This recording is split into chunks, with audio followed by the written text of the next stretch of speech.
जाती हैं, जैसे एक आदमी की जो सेवा की जाती है ऐसे गौ माता की यहाँ सेवा होती है। क्योंकि तो आगरा से लेकर दिल्ली तक जितनी भी सीएनजी पेट्रोल पंप हैं, सबके लिए इस गौशाला से सीएनजी जाने की योजना है। ऐसा मैं हूँ इस समय उत्तर प्रदेश के बरसाना क्षेत्र में, जहाँ पर पूरे भारत की सबसे बड़ी गौशाला है। इस गौशाला का निर्माण कैसे हुआ, क्या कुछ कारण थे जो इतनी बड़ी गौशाला बनने को आ गई, कैसे इसकी व्यवस्था होती है, कैसे जो गौवंश है उसकी चिकित्सा होती है, कितना गौवंश यहाँ पर है और कैसे ये गौशाला जो है भारत की सबसे बड़ी गौशाला बन गई। एक श्रीमान जी हमारे साथ हैं, इनसे बातचीत करके जानेंगे। जी भाई साहब, क्या शुभ नाम है? मेरा नाम भगत सिंह है। मैं यहाँ मैनेजमेंट का काम देखता हूँ गौशाला में। तो ये अपनी 2004 में गौशाला की शुरुआत हुई 5 गायों से। यहाँ पास में सीमावर्ती जो क्षेत्र है पूरा है, बहुत बड़ी गौ तस्करी, 1000 गायें एक दिन में काटी जाती थी, ऐसी यहाँ की योजना थी पहले। उसके बाद जैसे ही हम अपने रमेश जी बाबा महाराज हैं, उन्होंने गौ सेवा का प्रण लिया और जो कत्ल खानों में जाने वाली जो गाय थी, धीरे धीरे वो गाय बढ़ती हुई आज यहाँ 55,000 प्लस गाय हो गई। और इनकी एक मातृवत पूरी सेवा, बहुत बड़ा इस यहाँ का व्यवस्थाएं सारी इस तरीके से बनाई जाती हैं, जैसे एक आदमी की जो सेवा की जाती है ऐसे गौ माता की यहाँ सेवा होती है। क्योंकि पहले सुना भी होगा कि भगवान श्री कृष्ण गैया चराते थे, नंद बाबा के पास 1.25 लाख गाय थी। तो ऐसे ही यहाँ का जो गौवंश था वो 1.25 लाख तक भी पहुंचा था, लेकिन अभी 55,000 प्लस अपनी गाय है। पूरे भारतवर्ष में जब भी लोग मतलब गौवंश को बचाने का प्रयास करते हैं तो सबसे बड़ी समस्या यही आती है कि आपके पास स्थान नहीं होता है बचाने के बाद गौवंश को रखने का। तो यही समस्या आपने भी फेस की होगी, तो फिर उसको कैसे उसका समाधान निकाला? पूरे समाज के सहयोग से, पूरे भारत के आप जैसे लोग टूरिस्टों के द्वारा छोटी छोटी धनराशि इकट्ठी करके फिर गौशाला ने खुद के अपने मतलब खुद के रिसोर्स तैयार किए। आज यहाँ गौतम अडानी जी का बहुत बड़ा गैस का प्लांट है, सारा गोबर वो लोग खरीदते हैं। तो धीरे धीरे यहाँ जमीनें खरीदी हैं, बहुत सारे शेड लगाए हैं, लड़ामनियाँ लगाई हैं, संसाधन रिसोर्स तैयार किए हैं, जिससे गौशाला स्वावलंबी बनी है। और आज इस स्थिति में है कि आज एक बहुत बड़ा एक कैंपस और तैयार होने वाला है इस गौ माता के लिए। जब इतना ज़्यादा गौवंश है तो उससे कुछ ना कुछ दूध या इस तरह का पदार्थ भी निकलता है, तो क्या प्रोड्यूस निकलता है? कितना दूध की मात्रा जिस हिसाब से यहाँ गौवंश है उस हिसाब से दूध की मात्रा है नहीं, क्योंकि जो गौवंश है वो एक तरीके से पूरा वो गौवंश है जो कत्ल खानों से निकल के आने वाला गौवंश है। मतलब अच्छी क्वालिटी ना होके खाली भारत की जो मूल जो गाय है वो गाय है, लेकिन उस पर अभी काम चल रहा है। बहुत मात्र 2,500 से 3,000 लीटर दूध का उत्पादन होता है। बाकी गोबर भी अभी यहाँ से सेल होने लग गया है। एक नया स्टार्टअप शुरू हुआ है जो सीएनजी के रूप में एक सीएनजी भी दे रहा है और या अपने इनकम का भी काम कर रहा है।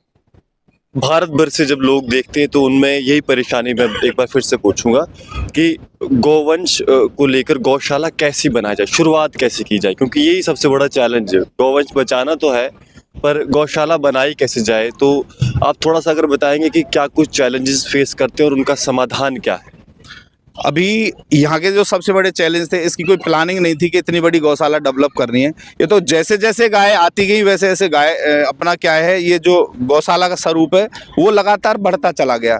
लेकिन अभी बात कर रहे हैं हम गौशाला की। अभी क्या एक बिजनेस कॉन्सेप्ट लोगों के दिमाग में आता है गौशाला, लेकिन कहने में सरल है लेकिन करने में थोड़ा कठिन होता है। लेकिन गौ माता की ऐसी कृपा है, अगर हम जितना इसके साथ लगाव रखते हैं, जितना प्यार करते हैं, स्वतः भगवान श्री कृष्ण का आशीर्वाद रहता है। ये सारी व्यवस्थाएं ऑटोमेटिक होती हैं, क्योंकि अपने सनातन में बोलते हैं कि भाई 84 कोटि के जो देवता हैं वो गौ माता के अंदर हैं, देसी गोवंश के अंदर है। तो इस तरीके से ये व्यवस्थाएं, कहना चाहिए ये देवीय कृपा है तभी संभलती है, बाकी व्यक्ति के बस की नहीं है कोई इन चीज़ों को संभाल सके। आज इतने बड़े गौवंश को संभालने का जो काम कर रहा है भगवान श्री कृष्ण की कृपा है और गौ माता का आशीर्वाद है, ये सारी चीज़ें चल रही हैं।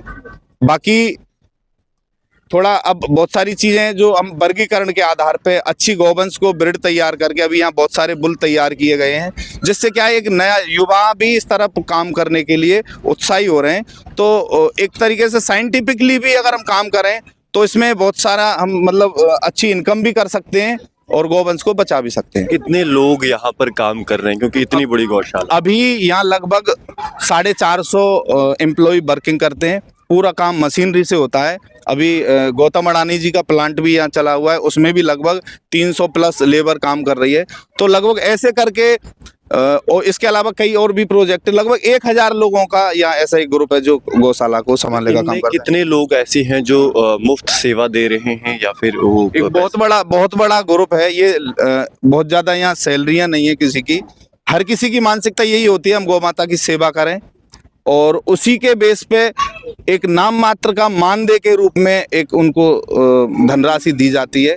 मात्र जीवन यापन की ही व्यवस्था है, तो ये सारी व्यवस्था रहती है। सीएनजी के मात्र 2 यूनिट शुरू हुए हैं, टोटल 9 यूनिट यहाँ चलने वाले हैं और पर डे 10 से 15 गाड़ियाँ निकल रही हैं। लेकिन आने वाले जब तीनों शिफ्ट में जब काम चलने वाला है, तो आगरा से लेके दिल्ली तक जितनी भी सीएनजी पेट्रोल पंप हैं, सबके लिए इस गौशाला से सीएनजी जाने की योजना है। ऐसा भविष्य में ये योजना बनेगी। मैं चाहूंगा थोड़ा सा आप इस गौशाला का पता भी बता दीजिए और गौशाला का नाम और कैसे हमारी ये गौशाला है मथुरा, यूपी में मथुरा जिला है। मथुरा जिला में बरसाना, एक राधा रानी का एक कहना चाहिए बहुत बड़ा मंदिर भी है और फेमस एक जगह है बरसाना। तो बरसाना में ही मानपुर गांव है, यहाँ मान बिहारी जी का मंदिर भी है। तो मानपुर में ये गौशाला स्थित है, यूपी में, मथुरा डिस्ट्रिक्ट में। चलिए, बहुत धन्यवाद। तो आपने सुना श्रीमान जी खुद ही उन्होंने अपने श्रीमुख से बताया कि बहुत बड़ी लगभग 55,000 से ज़्यादा गौवंश यहाँ पर है और शुरुआत ऐसी हुई थी गौ माता को बचाने से, जब 4-5 गाय धीरे धीरे बढ़ते बढ़ते अब 55,000 और अब भारत की सबसे बड़ी गौशाला ये बन गई। फिलहाल जेके दर्शन के इस वीडियो के माध्यम से प्रयास था कि क्योंकि देश भर में कई सारे युवा या फिर अन्य भी हिंदू समाज के लोग जो हैं गौ माता को बचाने का प्रयास करते हैं, पर बचाने के बाद उनके पास समस्या ये खड़ी होती है कि गौशाला उनके पास नहीं होती जहाँ पर उस गाय को वो रख सकें, रख रखाव कर सकें। फिलहाल श्रीमान जी से हम इनका कॉन्टैक्ट नंबर भी ले लेंगे और आगे अगर आपको कहीं गौशाला बनानी या उसमें क्या कुछ कैसे हो सकता है वो जानकारी भी आप उनसे ले सकते हैं। आप जुड़ रहे हैं जेके दर्शन के साथ। मैं हूँ विक्रम सिंह ठाकुर। धन्यवाद।